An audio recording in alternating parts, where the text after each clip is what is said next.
welcome to the X-Files Revisited, and today I thought I would take a lovely stroll through the moors, completely unrelated to today's episode. Speaking of werewolves, today's episode, today we're looking at Shapes, episode 19 of season 1.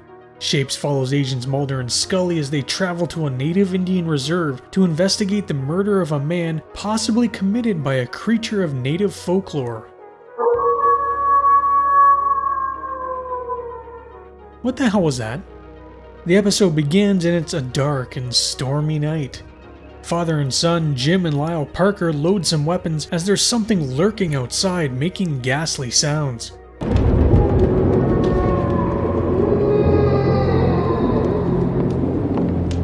The two men survey the area and do the one thing you should always do when being stalked by a monster: split up. Lyle checks around the barn where he finds one of his bulls dead, but something is watching. It jumps and attacks the man, throwing him through the fence. His father shoots the beast and runs to his son, but when he turns to see the creature, laying there is the body of a native man.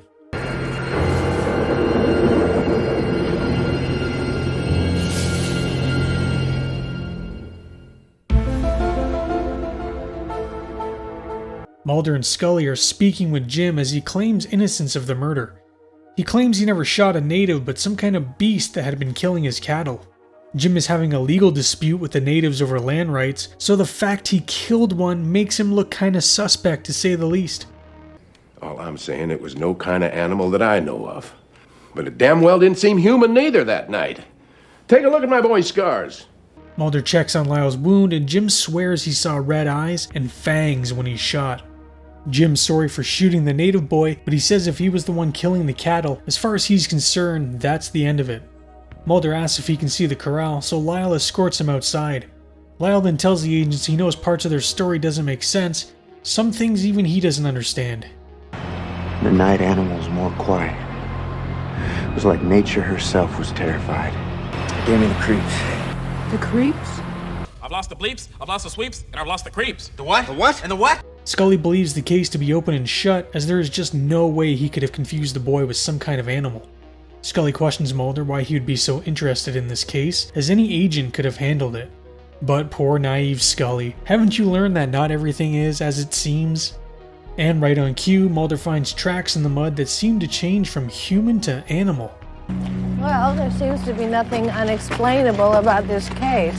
Nope. Not a thing. Alright, so it's either a werewolf on the loose or a goddamn xenomorph.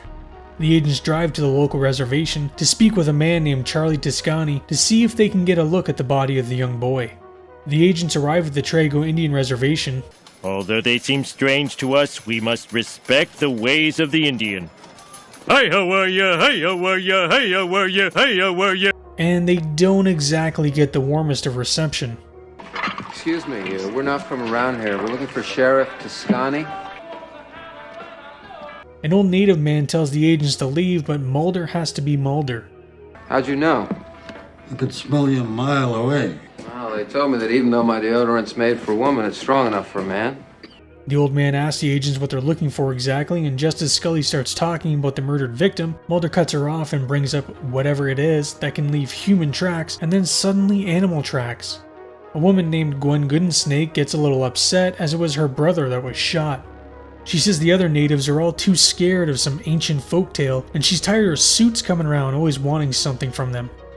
But when we need help, they're nowhere to be found. Sheriff Toscani is suddenly there, and Agent Scully tries to shake his hand. He doesn't really seem to care, but takes the agents to his office where the body is. At the office, the door is being blocked by two men who are apparently guardians of the dead. They escort the deceased spirits to the new world. Mulder asks the sheriff about Gwen and what legend she was speaking of, but Sheriff Toscani doesn't give him an inch, as he never gets any help from the outside when he needs it. The agents check the body of Joe Goodensnake and discover the same scar on his body as Lyle's. Scully is going on about the shotgun blast when Mulder starts opening the boy's mouth, noticing something isn't quite right. We're gonna need to take a look at Joe Goodensnake's dental records. They compare his dental records and they do match, outside of the Spirit Halloween vampire fangs. But Scully of course has to try and rationalize it by saying it could be calcium deposits or something. Mulder asks the sheriff if they can perform an autopsy on the body, but he says he can't allow it. Any desecration at the body angers the spirit and keeps it haunting this world. But you're a law enforcement officer. You can't destroy evidence. Don't tell me what I can't do. The sheriff tells the agents they can continue with their investigation, but without the use of Joe's body. The agents sit in their car as the ceremony to cremate Joe's remains begins, and Scully asks Mulder just what exactly it is that he's hiding from her. The very first X-File, initiated by J. Edgar Hoover himself in 1946. Mulder tells her a story of a string of murders back during the time of World War II that eventually led to the killing of a beast, but when it was uncovered they found only the body of a man, no different than the case with the Parkers now. Here it comes. These animal man-related murders predate the oldest X-File by 150 years. Members of the Lewis and Clark expedition wrote of Indian men who could change their shape into that of a wolf. Scully of course believes none of this, claiming no man can physically turn into an animal. Try and tell that to the furry community. The agents head over to the ceremony and Gwen really doesn't like them. Scully gives her sympathies for Gwen's loss, and in return, Gwen gives Scully some of Joe's belongings, and it looks like the raptor claw from Jurassic Park. Sheriff Toscani arrives and Mulder asks him what he really thinks is going on, but these people really do not like the agents. That night the ceremony commences and he seems to be having trouble lighting this thing, until that is one tiny ember hits just the right spot. Lyle arrives to pay some respects, but I'm not sure that was the brightest idea. Get out of here! Please, I just want to show my respect. I don't want your respects. I want your heart to grow cold. I want you to feel what I'm feeling. I don't know what kind of response he was expecting exactly, but Gwen is kinda pissed. After the festivities, Jim Parker is just enjoying some good old JD while he rocks on his porch. But then things get spooky as the crickets just suddenly get quiet.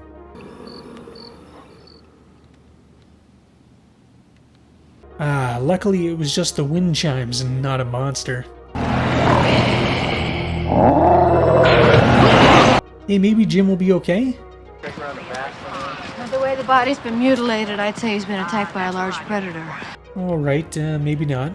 Scully asks the sheriff if this could be retaliation for what happened to Joe, but he's unsure. Gwen and Lyle, however, have both kind of vanished. Mulder, doing some snooping quite a distance from the crime scene, comes across a patch of hair and what looks to be more of that skin. Scully does some snooping of her own and nearly has the bejesus scared out of her by a mountain lion.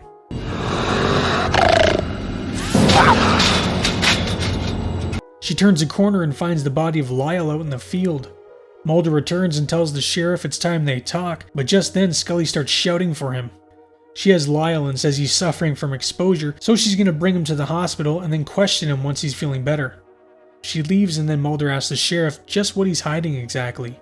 I thought it was over. Over? Is that why you wouldn't allow an autopsy on Joe Goodensnake's body? You thought it would all end when he was cremated? The sheriff won't tell Mulder what's going on, but he's going to bring him to someone who can. Back at the hospital, Lyle is feeling a tad better. He tells Scully he picked up some bourbon, but can't remember anything that happened after that. Scully asks if he spoke to his father last night. He says no, but he had this vision of seeing him on the porch. She tells Lyle his father is dead and he starts blaming himself. Was it my fault?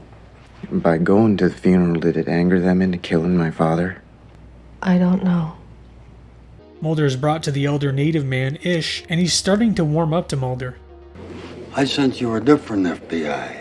You're more open to Native American belief than some Native Americans. After throwing some shade at the sheriff, Ish starts telling a story about a string of murders by a creature the Algonquins call the Manitou, an evil spirit that can change man into beast by night and not by full moon. So it's definitely not a werewolf, except it is. The skin ripped. It tore up and fell to the floor. Claws sprang from his fingernails. He turned, screaming, and he saw me. The sheriff then comes to the realization that Gwen could be the Manitou. It could have spread down the bloodlines and gone to her. And Mulder has a look on his face like when you're looking at something, but you're so spaced out that you're really not seeing anything at all. The men then hear a noise and run outside with their weapons drawn, where they find Gwen trying to take off with the truck. No! Gwen, however, is terrified as she saw whatever killed Jim Parker. She tells them she went to the Parker's house after the ceremony as she was gonna mess with them, but she witnessed some kind of animal attack and kill Jim. Mulder calls the hospital where Scully is, and a doctor tells him she left and was taking Lyle back to his house. However, he found something kind of unsettling. What's that? Traces of his father's blood type. It can only be there through ingestion. Oh lovely, so he ate his father. Wow, it sure got dark quick. Scully arrives back at the Parker's house with Lyle, and the power just so happens not to work. Lyle, about to go outside to fire up the generator, doubles over in pain. They must have made a stop at Taco Bell. Meanwhile, Mulder and the sheriff are racing towards Lyle's house, while the phone doesn't appear to be working either. Lyle is in the bathroom, and Scully the pervert tries to look through the keyhole. Hey, it looks like Lyle has some of that calcium buildup too, Scully. Lyle slices through the shower curtain with his fingers, I guess, because I don't exactly see claws. I think some music would really help spice up this scene.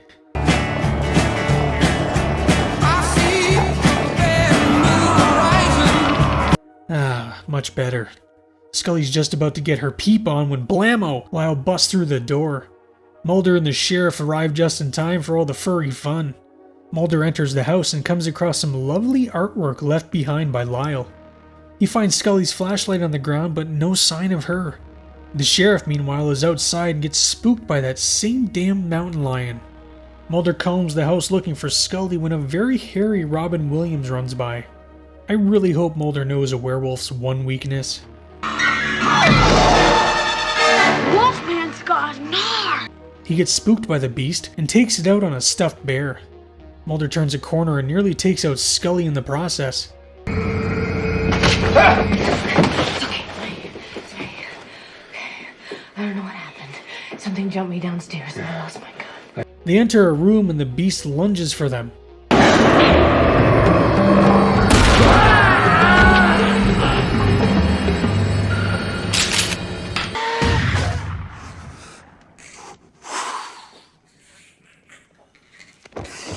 But just like that, a good old hole in the chest cavity saves the day. Checking on the body of the beast and surprising absolutely nobody. Oh my god. He was in the bathroom sick, and then the next thing I knew we were attacked by the mountain lion. Alright, maybe surprising Scully, it turns out the beast was Lyle all along. And oh my god, Scully thinks they were attacked by that damn caged mountain lion. The following morning, the agents are getting ready to leave, and why does Scully's hair look like the mother from that 70s show? Well, Gwen just up and left without even saying goodbye, which is kind of rude. However, before they can leave, Ish jokes with Mulder that he'll be seeing him again in 8 years.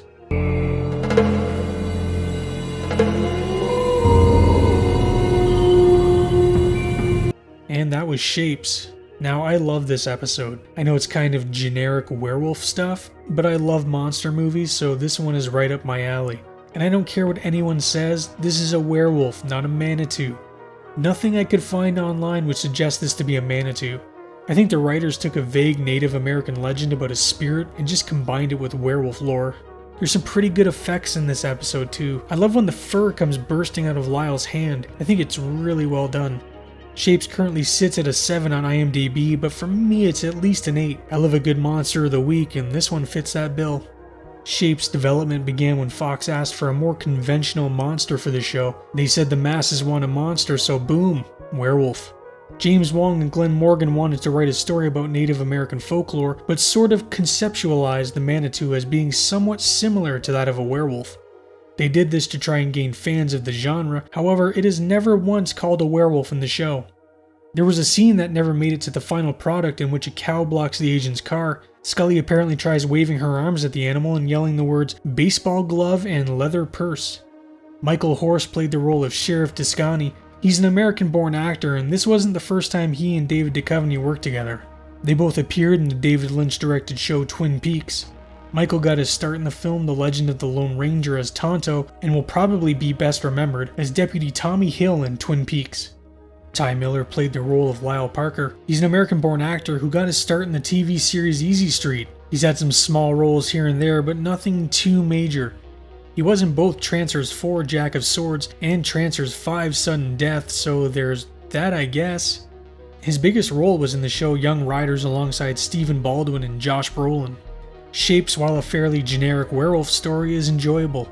I know not a lot of people seem to like this one, but I love classic monsters like werewolves and vampires, so it's right up my alley. Check back next time as we take a look at an entomophobist's worst fear in Darkness Falls. Now please like, subscribe, yada yada yada. But you yada yada over the best part. No, I told them to subscribe. Thank you all for watching, and stay... For centuries, Indians have believed in a creature that was half man, half wolf. Each victim was ripped to shreds. Friday, Oh my God. the legend returns to kill. What did you see? Don't miss the X-Files, Friday at 9, 8 Central.